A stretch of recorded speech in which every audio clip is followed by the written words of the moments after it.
40k, 50k. That's unrealistic. My friend, she had an experience of that too. They asked her to bring like 50,000. So when she bring the 50,000, and in a month they will be paying her 100,000 where they will fake her to get the job. The number of job seekers who are falling victims to these scam operators in Lagos may not readily be ascertained. Investigation reveals that this practice is on the increase. And this fraud are being carried out. You report and do so thing.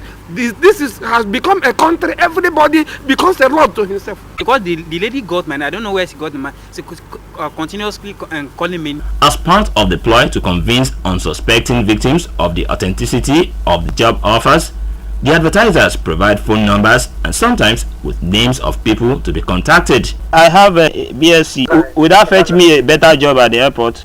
I just come for an interview tomorrow morning by 7:30 a.m. Not satisfied with the response through telephone conversations, these ladies who work as canvassers say the practice is not a scam. It's real because they are into this network marketing or inviting people. Interestingly, this respondent says he got a job by responding to an advert pasted on a wall. He collected money for form 2,000 naira. So you shared your first salary with the agent? Yes, I did because I need a job. But for those job seekers who have been duped by the scam, are there any provisions in the law they can explore to seek redress? Where you say you collect money to give a person job, or the president you are giving him a job where you don't have a job to give to him, that is fraud. It comes under section 419, obtaining by Because of the negative impact it has on their joining business. They've also blemished, even the legitimate recruiters, because when we post a vacancy out there, sometimes some job seekers are very quick to jump the gun and say, oh, these ones are scammers as well. Is there any way forward? If a job seeker can be a bit more patient and do their due diligence in terms of when they're looking for jobs, they probably would not be falling into the hands of these scammers. A big city like Lagos is said to experience from industries and vehicles. There is, however, another type known as noise pollution. In this report, Annie Daniels tries to paint a picture of noise in Lagos, the culprits, the health implications, and what the Lagos State government is doing to contain the situation.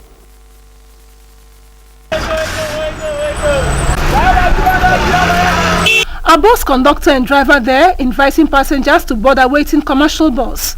Some conductors, because their voices are not loud enough, employ the use of loud shops and loud sermons and other activities emanating from religious centers. Some Lagos residents say contributes to unhealthy noise levels across the city. Some people go to second set behind you, that they loud the radio, the noise goes too much. And this kind of noise can even cause another thing to the body. When you go to the hospital and complain to doctors about it, even though they give you the drugs not be able to treat the noise. It's very easy for anybody that is passing to hear me, in order to make know that at least I'm selling that music. Through that, people will hear, and some will turn to them or be converted. They now bring this loudspeaker for the benefit of the people that are around the mosque, so that they will be able to know that there's only the time that they wanted to pray. As much as polluting the atmosphere with noise is a way of attracting customers or calling attention, and it could cause insomnia and sleeplessness, person not able to sleep. There are ways you can advertise your products. Go on the radio, go on the TV. You can even have commercial on the billboards out there. People will buy your products if your products are good. Apart from this, the agency says it has sensitized and will continue to sensitize the Lagos public on the use of decibels to measure sound levels. In industrial areas, it's 90 decibel during the day and 80 decibel at night. But how many people know what a decibel is? Decibel? Is it a film or what? I'm hearing that for the first time. I don't know. I don't understand what you call me by decibel. And now to sports. Sports analysts have advised Super Eagles coach Stephen Keshi to make his decision known regarding the new contract plan for upcoming competitions. Adeola Omokivi has the details.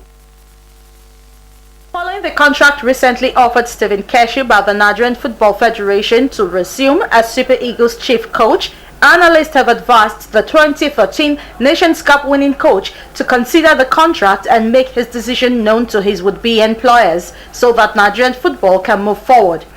Speaking on NTA's network flagship sports program Sports World, former Super Eagles international Clement Temile. Keshi is too happy. Well, I think all this we should put an end to it, and I believe Keshi should be happy if the country offers him a contract. But the clause there is he going to accept a technical advisor? I think there is no problem in bringing a technical advisor into the to join with him. Okay. It's all to put football right in this country. The issue is the Football Federation is an employer of labor.